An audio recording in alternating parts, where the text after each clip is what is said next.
Hey there, Michael Walsh here, president of BetterBoosterClubs.com. Say, question to ask you, does your organization, does your high school booster club produce a quality annual report each year and send it out to all of your prospects and particularly your donors? If not, you really should, because an annual report is really critical to acknowledge people for their support. It's also really critical to make sure that you're being held accountable and being properly transparent, showing people how you used all of their various membership gifts as well as sponsorship gifts. And it's also critical to set up the renewal of support process each year. So make sure your organization does an awesome job of producing a quality annual report each year. What should an annual report include?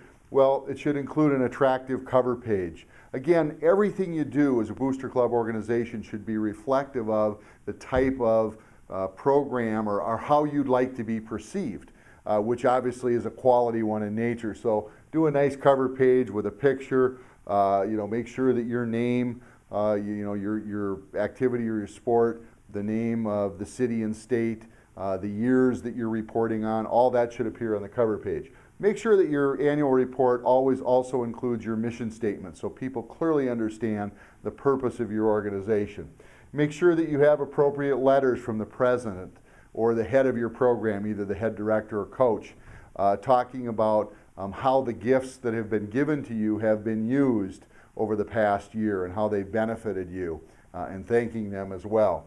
Make sure that they include good financial statements, well understood financial statements, basic financial statements like a profit and loss statement, as well as a balance sheet of some sort.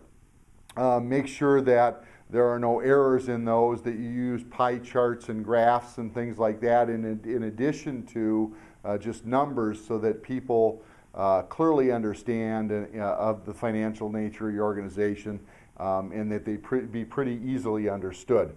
Make sure that you include lists, lots of lists. List all of your volunteers alphabetically or by activity. List all of your members or donors to the cause each year, ideally by membership level contributed. Identify all of your sponsors, either alphabetically or by the area or item sponsored, and then make sure to include a list of your coaching staff or directors as well as your board of directors as well. Finally, always end your report not only with a great thanks, but an expression of hope for the future. And start to share with people what you hope to do through the Booster Club program in the next year. This is going to set up very well for you your follow-up appeal, which should come right on the heels of the annual report. So make sure you do an awesome job of developing an annual report. You're going to find that it's going to be reflective of your program. It's going to make sure that you're properly accountable and acknowledging people for their gifts. And it's going to put people in the proper frame of mind to ask them in the next year for their renewed volunteer and financial support. Thanks for joining me. Hope that was helpful. If you want other tips on how to build a better booster club, make sure that you check our webpage, BetterBoosterClub.com. Check that out. Request a copy of our free special report, 12 Steps to a Better Boosters. You'll be glad you did. Thanks for watching.